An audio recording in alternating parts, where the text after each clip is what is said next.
Bueno, voy a ir comenzando ya. Eh, a ver, no sé, mejor aquí o ahí abajo. Bueno, mejor aquí me veis mejor, ¿no? Es que soy muy bajito. Eh, Muchas gracias por estar aquí. Sé que no es fácil con este sol tan estupendo y después de comer, ¿no? La siesta y todo eso. Así que gracias por estar aquí. Eh, y bueno, voy a hablar de CNV, que es comunicación no violenta, que es algo que yo llevo utilizando unos 5 años, 6 años, y está incluido en este Polyglot Gathering porque para mí es una forma de comunicarme con los demás. Es como, podéis utilizar la CNV en vuestro idioma, pero más o menos se parece en cada idioma. O sea, es como unos principios y una forma, ¿no? Si hablo muy deprisa o algo, me lo decís, ¿vale? Intento ir un poco más despacio. A ver.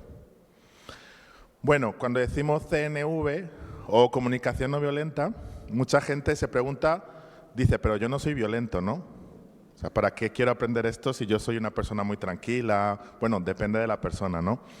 Am, y la forma de violencia, bueno, hay muchas formas de violencia, ¿no? Lo que nos imaginamos normalmente son gritos, peleas, ¿no?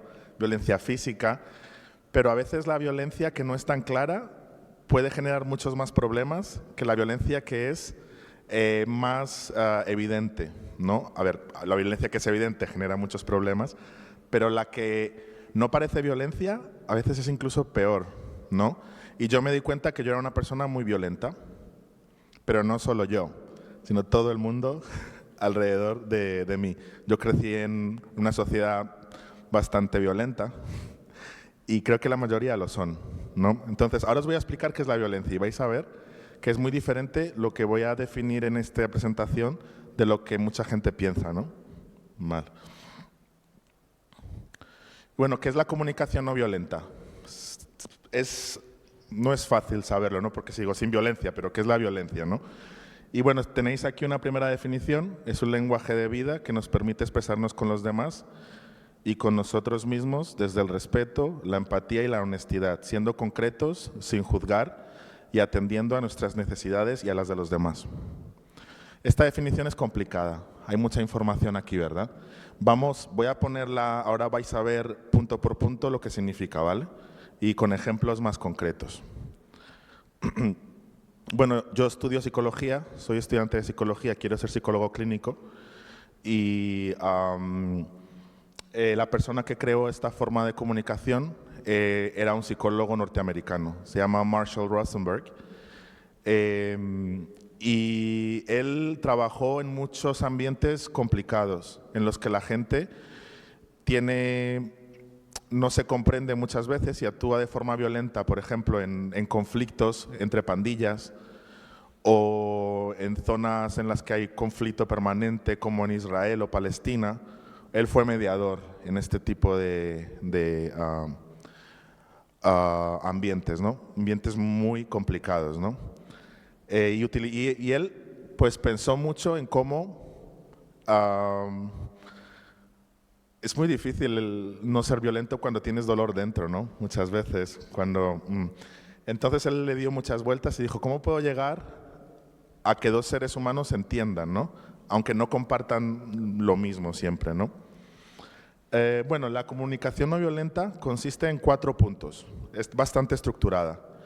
Yo normalmente cuando doy talleres de comunicación no violenta necesito unas 6 horas, necesito 6 talleres, entonces lo de hoy va a ser un poco superficial, por si vosotros tenéis interés podáis ahondar más, conocer un poco más y leer más sobre esto, ¿no? Interesaros un poco más.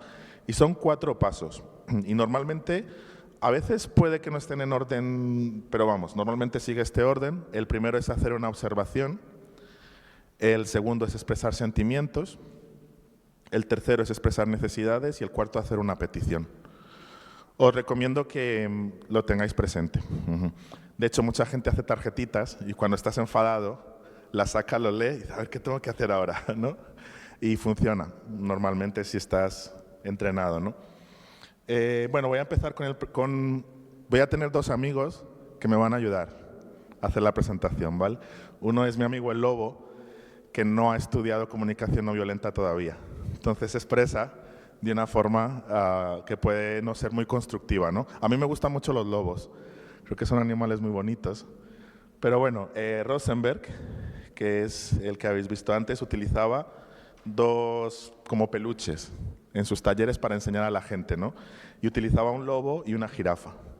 El lobo todavía no ha estudiado comunicación no violenta y la jirafa ya sabe un poco más, ¿vale? Entonces, cuando yo diga el lenguaje del lobo, me voy a referir al lenguaje del lobo que no ha aprendido todavía a comunicarse de esta forma, ¿vale? Y luego tenemos a la jirafa, que sabe un poquito más de comunicación no violenta y sabe expresar un poco mejor sus sentimientos y necesidades. Bueno, si os acordáis del primer punto, hablé de observación, ¿verdad? Y bueno, Marshall, el psicólogo que propone esta metodología de comunicación, en el primer capítulo pone esta cita de un filósofo indio, que a mí me gusta mucho, que es: observar sin evaluar es la forma suprema de inteligencia humana, ¿no? Y diréis, pero es muy fácil observar sin evaluar, ¿verdad? Es muy difícil. Vais a ver ahora a qué me refiero exactamente. Bueno, os voy a poner un caso. Imaginaros que tenéis un hijo, una hija, un compañero de habitación, una persona que sea relevante para vosotros, un hermano, una hermana, y llegáis cansadísimos del trabajo, de la universidad, y veis esto.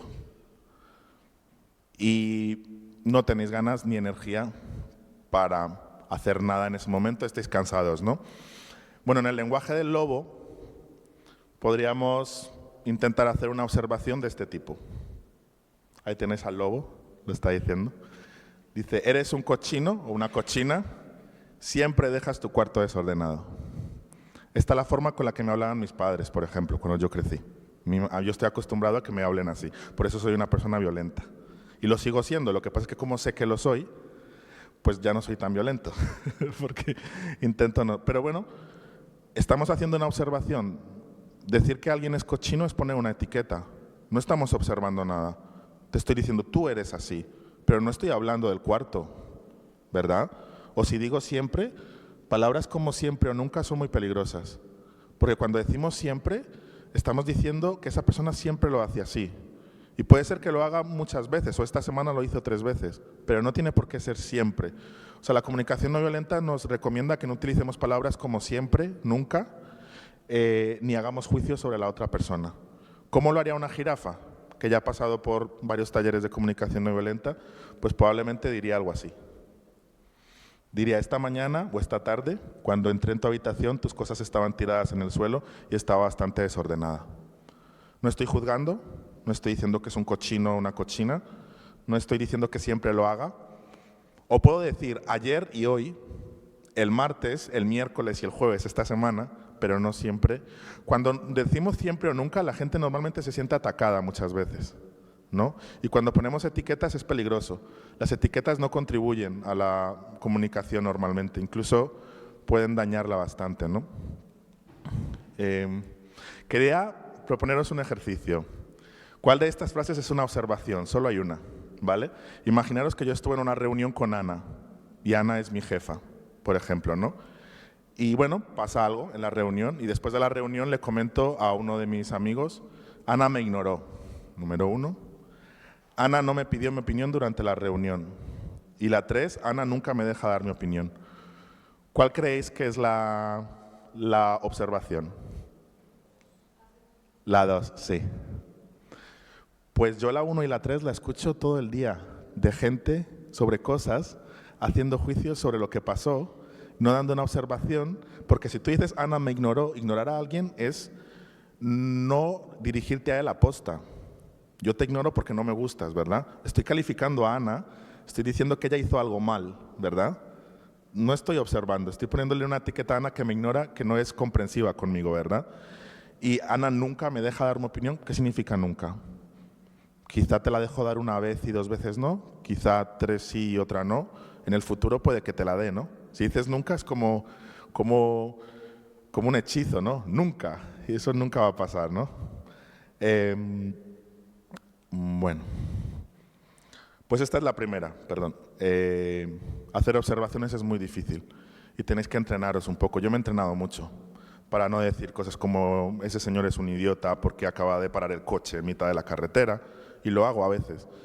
Y digo, esta persona pues es un maleducado, no me ha dejado pasar en el... Y es a veces contra la educación que hemos recibido muchas veces, porque nos enseñan a juzgar en vez de a decir lo que estamos viendo. Bueno, el segundo punto es expresar sentimientos. Bueno, aquí tenéis al lobo otra vez, que, bueno, aquí he cogido esta fotografía, el padre echándole la bronca a su hija, ¿no? Porque ha visto la habitación desordenada y dice, me haces enfadar cuando eres tan desconsiderada conmigo. Yo trabajo todo el día y cuando vengo a casa veo tu habitación como una pocilga. Aquí ya vemos bastantes cosas, ¿no? Como una pocilga, estoy juzgándote, no estoy expresando lo que siento, sino haciendo una comparación, ¿verdad? Luego, me haces enfadar, tú eres la causa de mis sentimientos. Nosotros somos los que sentimos, ¿no? O sea, como interpretamos lo que nos venga es cosa nuestra, ¿vale? Vais a ver lo que voy a decir. En el lenguaje de la jirafa, yo diría algo más como, hoy cuando llegué a casa me sentí muy frustrado porque ayer te pedí que recogieras tu habitación y cuando he llegado hoy he visto que hay cosas tiradas en el suelo y que está desordenada. El lenguaje no violento es un poco más largo que hacer un juicio, puede ser más corto también, pero a mí lo que me parece muy interesante es me sentí. No digo que tú me hiciste enfadar, sino que yo sentí algo. Si digo que tú me ignoraste, estoy diciendo lo que yo creo que tú hiciste para hacerme daño a mí.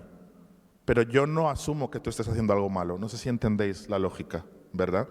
Si yo digo me sentí, me hago responsable de mis sentimientos. Y esto es muy importante. Tus sentimientos son tuyos. No si tú un día estás triste y dices, me pusiste muy triste o me hiciste sentir muy triste, pero yo no te hice sentir triste. O sea, tú te sentiste triste con lo que yo te dije. Y es una liberación también, ¿no? Decir, hacernos cargo de nuestros... Estoy nervioso y te respondo mal. Perdona, estoy nervioso. No, tú hiciste algo porque eres un impaciente y eres malo. ¿Entendéis? Es importante hacernos responsables de nuestros sentimientos. Y es muy difícil a veces. Bueno, aquí tenéis frases que parecen que son sentimientos, pero que no lo serían de acuerdo con el lenguaje de la comunicación no violenta. Por ejemplo, no me quieres.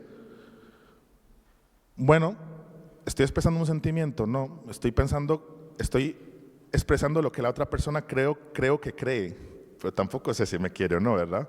O sea, porque un día tú no quieras estar conmigo no quiere decir que no me quieras, simplemente necesitas tu tiempo y tu espacio, ¿no? Es muy importante no ponernos en el cerebro de la otra persona cuando decimos algo, ¿no? La segunda, eres un perezoso, ya lo hemos visto emitir un juicio. Los juicios no ayudan muchas veces. A veces cuando dices, por ejemplo, yo soy profesor también, y cuando dices, este alumno es malo, se convierte en una profecía a veces. La etiqueta se convierte en realidad.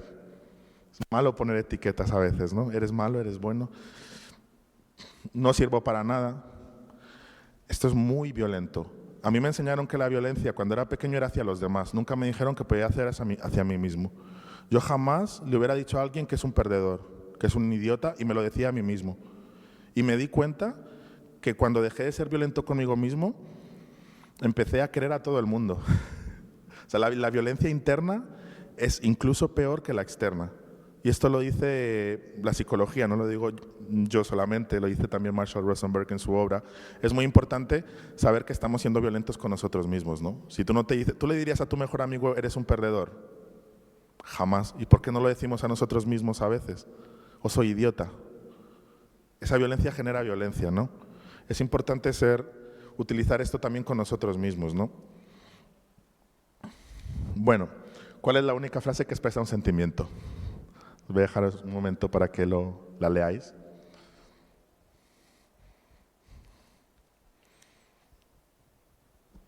A ver, por ejemplo, ¿alguien cree que la 1? ¿La 1 tú crees? Vale. ¿La 2? La 2, nadie. ¿La 3? Puede ser, vale. ¿La 4? Por supuesto no. ¿La 5? ¿Y la 6? Tengo ganas de darte un puñetazo en la cara, ¿no? La 5, yo creo que es la 5. Esto es una propuesta también, o sea, la comunicación no violenta no es un lenguaje ni blanco ni negro. O sea, lo que propone Rosenberg es un esquema y vosotros lo podéis desarrollar también de vuestra forma de ser. Yo lo he adaptado a mi forma de ser, por ejemplo, ¿no? La 1, quiero que me deje ser libre. Vamos a ver, porque esto no es una petición, la vamos a ver al final, ¿vale? Perdón, una petición, no un sentimiento. Luego lo vamos a ver mejor, porque tengo una...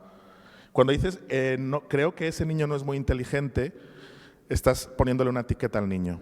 Puedes decir, creo que ese niño aprende más despacio que los demás, creo que ese niño tiene problemas para resolver este problema de matemáticas, pero no, ese niño es menos inteligente, porque estás poniendo una etiqueta y las etiquetas generan violencia también.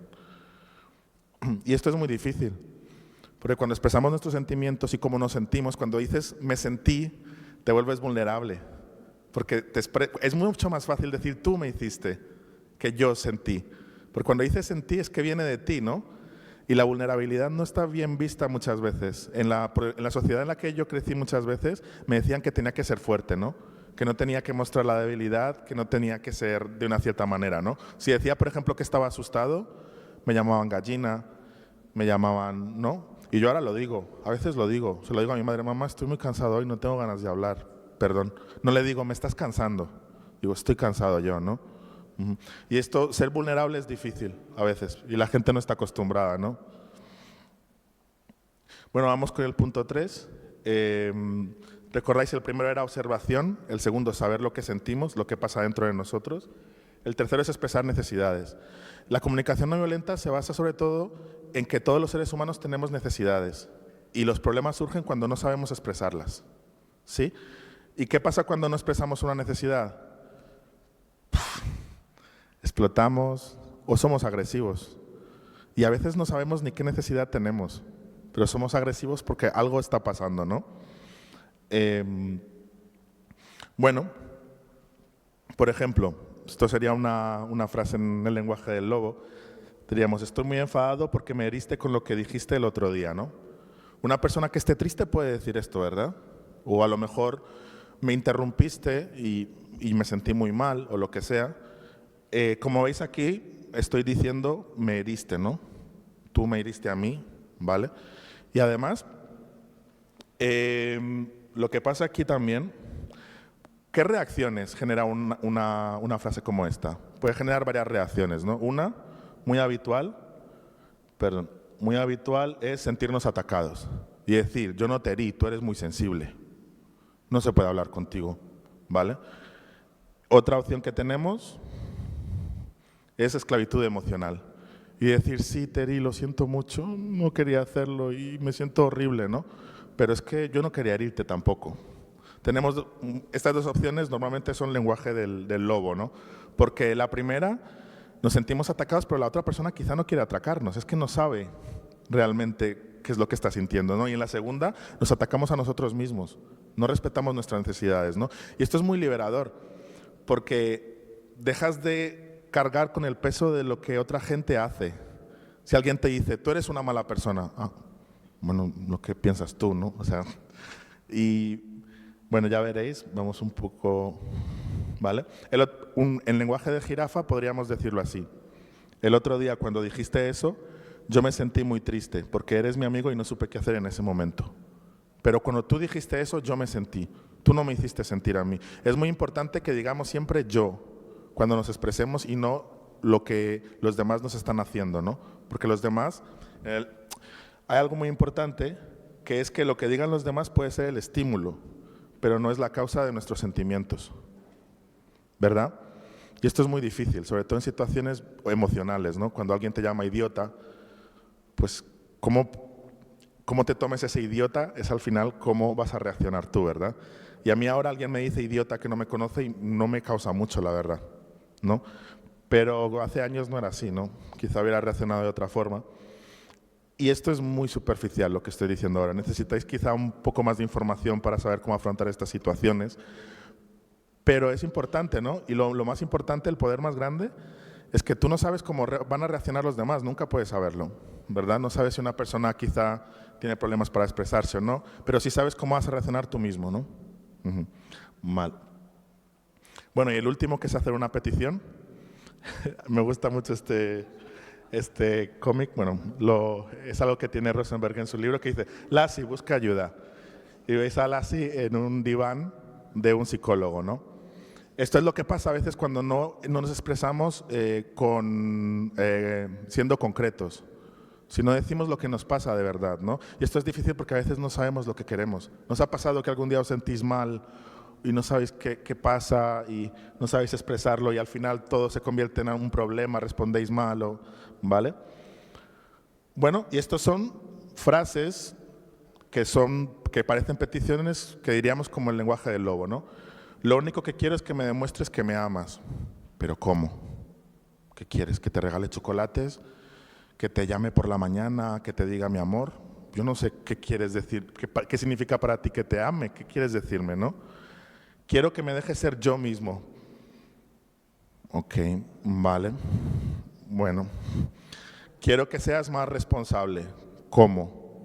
¿Quieres que recoja mi habitación todos los días? ¿Quieres que te dé toda la de vuelta si voy a comprar algo el dinero justo? ¿Veis? Y el problema es que el lenguaje es muy vago a veces, ¿no? No sabemos bien qué estamos pidiendo. Y si nosotros no lo sabemos, ¿cómo va a saber la otra persona? ¿Entendéis? Es difícil, ¿no? Aquí tenéis otra anécdota, que es que una mujer le pidió a su esposa que no trabajara tanto, porque quería que su pareja pasara más tiempo con ella y la esposa terminó por trabajar menos e inscribirse a un curso de golf. ¿Vale? Tenemos que tener cuidado cuando pedimos algo. También la comunicación no violenta aconseja no pedirlo en negativo. Normalmente es el lenguaje de la acción positiva. Pedir algo en negativo puede generar algunos problemas. Y bueno, vamos a continuar un poco. Y cuando pedimos algo también es muy importante saber las diferencias entre una petición y una exigencia. Si yo te pido algo, si yo un día estoy triste y tú eres mi amigo y te digo, oye, puedes venir a casa, estoy muy mal, estoy muy triste, y tú dices, mira Santi, estoy muy cansado, quiero quedarme hoy en casa. Y te digo, joder, es que eres mi amigo y me siento muy mal y nunca vienes. Entonces no te estoy pidiendo nada, ¿no? Te estoy exigiendo que vengas a mi casa. La comunicación no violenta nos dice que tenemos que estar preparados para un no. Y si queremos, de alguna forma, modificar la situación, tenemos que encontrar un término medio entre tus necesidades y las mías, ¿no? Y ver cómo funciona esto. Y dos cosas son muy importantes, la empatía y la honestidad. La empatía es ser compasivos con nosotros mismos y ponernos en la piel del otro para ver cuáles son sus necesidades y dar para recibir desde el corazón. Es decir, la comunicación no violenta no es un lenguaje para controlar a los demás. Mucha gente la entiende mal. Es un lenguaje para poder expresar nuestras necesidades y entender las de los demás y poder llegar a un punto común, ¿no? De alguna forma.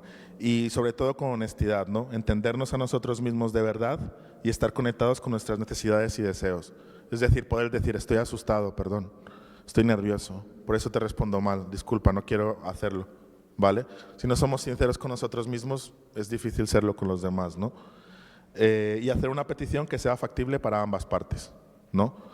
Si tú tienes un hijo de 7 años y lo que quieres es que esté sentado en la silla callado durante 2 horas, pues no puedes pedirle eso, porque un ser humano de 7 años es muy difícil que pueda estar callado sin decir nada, ¿no? Entonces, ¿qué puedes pedirle a la gente? ¿Qué no puedes pedir? ¿Qué es una exigencia? ¿Qué es realista? ¿Qué no es realista? Vale, entonces aquí tenéis los 4 puntos de los que he hablado. Hacer una observación, no juzgar, expresar sentimientos, es decir, saber lo que estamos sintiendo en ese momento, poder ser vulnerables con los demás, expresar necesidades, qué necesitamos en ese momento, y hacer una petición al final para las dos partes, ¿no? Marshall Rosenberg habla, por ejemplo, él fue a un taller en Estados Unidos en una zona de Nueva York muy conflictiva y cuando entró en clase habían muchos, yo lo utilizo en clase también esto, en mis clases de idiomas, a veces con adolescentes y él entró en una clase en la que había gente gritando, o sea, gente de diferentes razas, ¿no? Y él empezó a hablar y nadie le escuchaba, todos estaban pues saltando, gritando y uno dijo, perdona, uno de los estudiantes le dijo, te dan miedo los negros, por eso estás aquí. Y él dijo, no, es que estoy aquí porque quiero caeros bien y me siento inseguro. Y desde ese momento empezaron a escucharle. O sea, cuando conectas con los demás desde tu propia vulnerabilidad, a veces a mí me sirve y lo he utilizado con gente que no está acostumbrado y me miran un poco raro y dicen, pero ¿por qué habla así? Y puede ser difícil a veces, pero a mí me funciona. O sea que podéis intentarlo a ver qué pasa, ¿me contáis? Bueno, esto sería un lenguaje de la jirafa. Si veis la habitación desordenada, por ejemplo, podríais hacer una observación. Hablo de la habitación, ¿vale? De la foto que vimos antes. Es cuando vi que tu habitación estaba desordenada. 2, expreso un sentimiento. Me sentí muy frustrado, no digo que tú me frustraste. La tercera es una necesidad, porque necesito orden cuando vengo del trabajo, ya que estoy cansado. Y el 4, haces una petición. Ya lo que pase después también sería trabajo de comunicación. Si te dicen que no, pues podrías intentar conectar con la persona y decir, vale, y es difícil ser empático, y la empatía no significa estar de acuerdo. Mucha gente confunde empatía con estar de acuerdo. O sea, alguien te puede llamar idiota y tú pensar, bueno, esta persona quizá sufre alguna enfermedad mental, quizá tiene un día horrible, quizá ha pasado una experiencia hace 5 minutos horrible, y yo no estoy de acuerdo, yo no estoy contento en que me diga idiota, no me gusta que me digan idiota, ¿verdad? Pero decido entender por qué me lo está diciendo y no reaccionar quizá como esa persona quiere que yo reaccione, o con una reacción que generaría más dolor, ¿no?, de la que hay en ese momento. Y este es el libro. Es un libro en inglés, se llama Nonviolent Communication, y luego esto ha sido desarrollado también por otros psicólogos. Y hay gente que lo ha utilizado. Hay mucha tradición, por ejemplo, en Alemania, Gewaltfreie Kommunikation, se llama. Si queréis leerlo en vuestro idioma, seguro que está. Y es uno de los libros más traducidos. O sea, yo lo he encontrado hasta en rumano. Y bueno, si luego queréis hacerme alguna pregunta o lo que sea, pues este es mi email. Y nada, muchas gracias.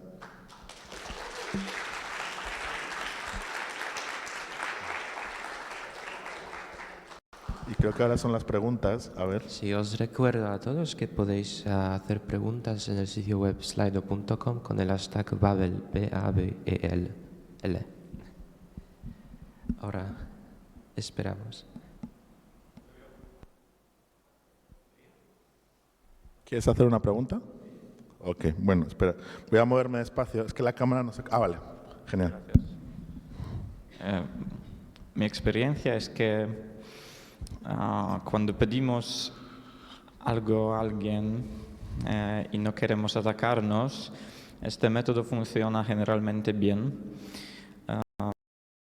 Pero cuando pienso en las situaciones en mi trabajo, por ejemplo, cuando hablo con mi jefe y hablamos sobre los errores de los demás, me parece mucho más convincente decir, esa persona lo hace siempre mal, que esa persona ha hecho un error y me da problemas en el trabajo.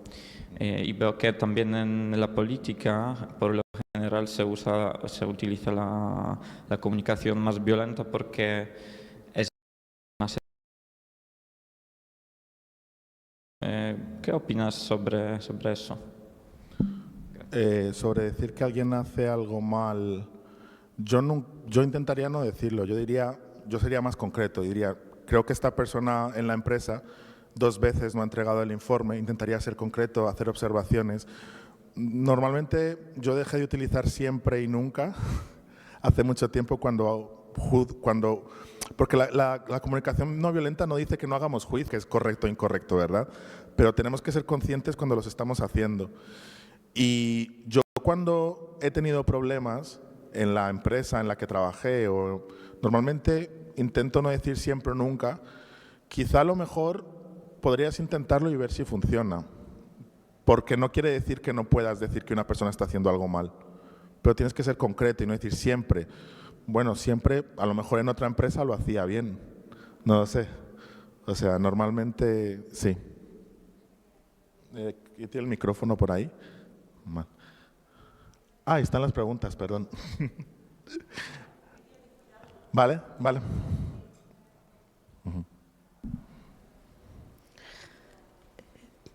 En este sentido, en este caso, me parece muy importante hablar con la persona en vez de ir al jefe y decir, esa persona siempre hace errores. porque uno puede ver a algo como un error que quizás es otra manera de approachar, de hacer las cosas. Y eso puede ser una forma agresiva, pero indirecta para el colega. Hablar detrás de la espalda del colega sin que él lo sepa. Es lo peor que puede pasar. Lo mejor es, hablar con esta persona.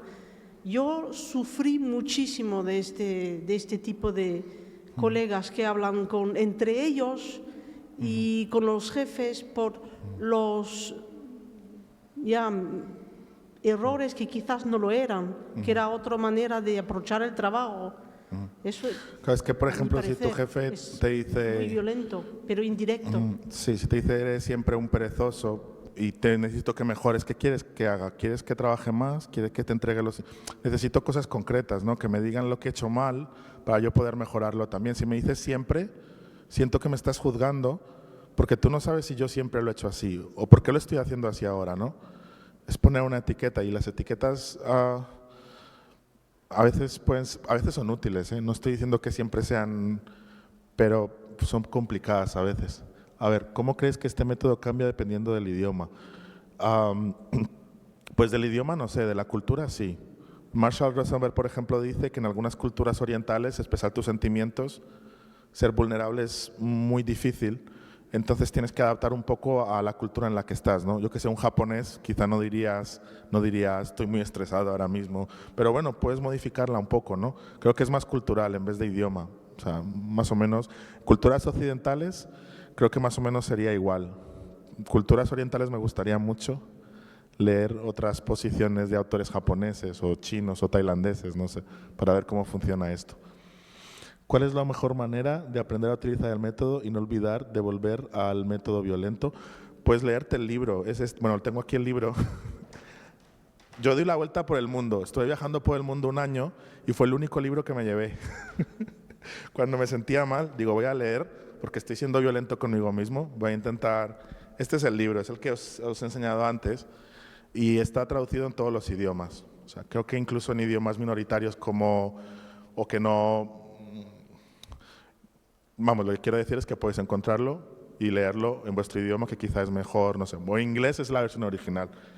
Y yo leo muchas veces, hago ejercicios, él también da ejercicios.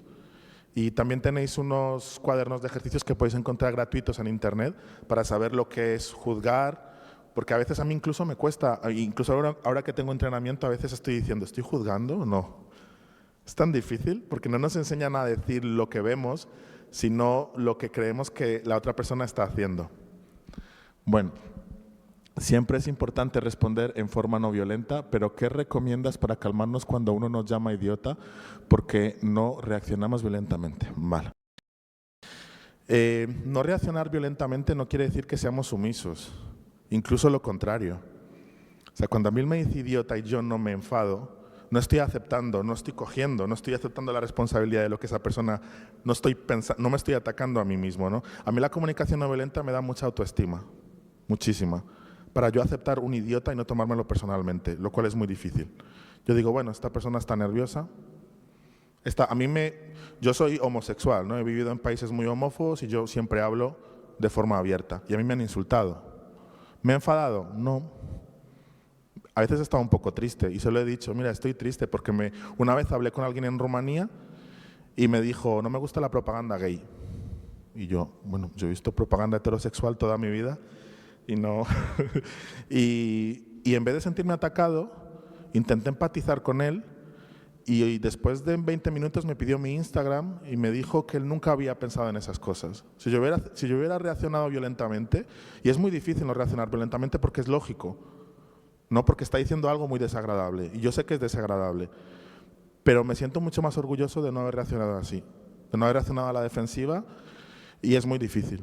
Reconozco que a veces visceralmente mi cuerpo me pide darle un puñetazo, o responderle o gritarle, pero luego eso no nos lleva a ningún lugar, no lo sé, y no acepto lo que me dijo él, y de hecho creo que es menos homófobo ahora, probablemente.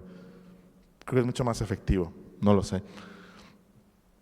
A ver, me parece mucho más difícil cambiar el estilo de comunicación con personas que conoces desde hace mucho tiempo, por ejemplo, miembros de la familia. Yo vivo con una persona algo complicada, que tiene trastorno de personalidad antisocial y no está tratado por un psicólogo. Y lo utilizo todos los días. Si no lo utilizara, no podríamos vivir juntos. Es la forma que tengo para poder vivir con alguien así. Y lo utilizo también con miembros de mi familia, con amigos. Y a veces la gente es violenta porque ellos no saben de estas cosas, ¿no? Pero yo tengo un poder muy grande que sé cómo voy a reaccionar yo. Yo sé cómo voy a reaccionar. Yo no sé si tú me vas a llamar idiota, si vas a gritar, pero yo sé que yo no lo voy, o creo que no lo voy a hacer. Soy un ser humano, por supuesto que algún día puedo explotar también. Pero yo me siento muy poderoso en la comunicación porque digo, bueno, me puede llamar idiota, pero yo sé la reacción que quiero tener, ¿no? ¿Vale la pena trabajar en las relaciones con personas que no quieren cambiar su estilo de comunicación? Es muy difícil. Depende del vínculo que tengas con la persona. ¿Es un miembro de tu familia? Pues es que no lo puedes evitar, ¿verdad? Yo normalmente, y este proceso de comunicación no lo llevo con todo el mundo. A veces hay gente que simplemente no me interesa. Si veo que es gente homófoba, machista o que tiene cierta ideología, y no me lo tomo personalmente, pero no quiero entablar una comunicación. Y no me interesa hacer todo esto porque como persona no me interesa a mí personalmente. Lo que hago es retirarme. Yo no voy a cambiar a la gente. Creo que también es sano retirarte cuando no puedes cambiar a alguien. O no quieres cambiar, ha sonado mal, porque es como quiero que sea como yo. No, las personas son como son, ¿no? Pero si no hay un mínimo de respeto, si esa persona tiene un problema mental y no se trata, ¿no? Porque tener un problema mental es bastante normal. O sea, yo estoy estudiando psicología y creo que la salud mental está muy estigmatizada, muy estigmatizada. Creo que tener un problema mental no te hace diferente de los demás, ¿no? El problema es cuando no estás tratado, el problema es cuando no tienes ayuda y quizá tú no lo sabes y reaccionas de una forma o de la otra, ¿no? Pero bueno, yo creo que no vale la pena cambiar gente a veces si no tienes que pasar tiempo con ellas obligatoriamente. Si trabajas con ellos, pues sí, familia, pues claro. Pero bueno, cuéntanos más de tu vida y tu viaje por el mundo. ¿Qué haces? ¿Cómo te cambia el viaje? Esto sería una presentación entera, ¿no? Pues os lo cuento en otra presentación porque creo que sería... Pero bueno, este es el último libro, este es el libro que me llevé, el único que me llevé, y me he leído este libro como 30 veces. Y siempre, porque yo soy muy violento conmigo mismo. Yo tenía un problema, a mí me hicieron bullying en el colegio, yo crecí con muy baja autoestima y siempre aceptaba lo que me decían los demás, lo aceptaba. Como eres un inútil, sí, soy un inútil. Ahora digo, no soy un inútil. O sea, yo no te diría a ti que eres un inútil. ¿Por qué me lo estás diciendo? Yo no voy a aceptar tus sentimientos negativos a mí. O sea, yo tengo mi autoestima y cuando estoy triste o tengo un problema que me supera, me voy a lo mejor a dormir y me abrazo a mí mismo. Y me quiero, porque es que no hay otra forma. Y porque quiero a los demás también. O sea, yo incluso gente desagradable no la odio. Digo, bueno, no conectamos, no quiero tener una interacción contigo, pero no te odio tampoco, porque, no sé, me da un poco igual. No sé si entendéis lo que quiero decir. O sea, esto parece que es comunicación con los demás, pero también contigo mismo. Mi autoestima ha subido muchísimo. Y no autoestima pensando que soy superior a los demás, sino queriéndome a mí mismo para querer a los demás. Y ahora, de verdad que siento que quiero a todo el mundo, un poco raro, pero no sé. O sea, a mí me ha venido muy bien mentalmente. Creo que me ha ahorrado muchos años de terapia empezar con esto. ¿Cómo podemos comunicar menos violentamente en un idioma que todavía no hablemos bien? Pues no lo sé, sinceramente. No sé responder a esta pregunta, chicos. Supongo que aprendiendo quizá algunas frases. Bueno, todo funciona un poco parecido, ¿no? Si no hablas el idioma, no sé yo. No sé, chicos. No sé muy bien qué responder. Siguiente, en la cultura holandesa la comunicación es muy directa y se puede malinterpretar. ¿Cómo se pueden llevar estos problemas de comunicación intercultural? Sí, los problemas de comunicación intercultural son muy curiosos. Pues quizás siendo un poco sincero, ¿no? Y decir por lo que lo estás pidiendo y decir, mira, no es una etiqueta y expresar tus necesidades también. Yo creo que si seguís los pasos, normalmente estas cosas suelen funcionar. Yo los he seguido con gente que no está acostumbrada.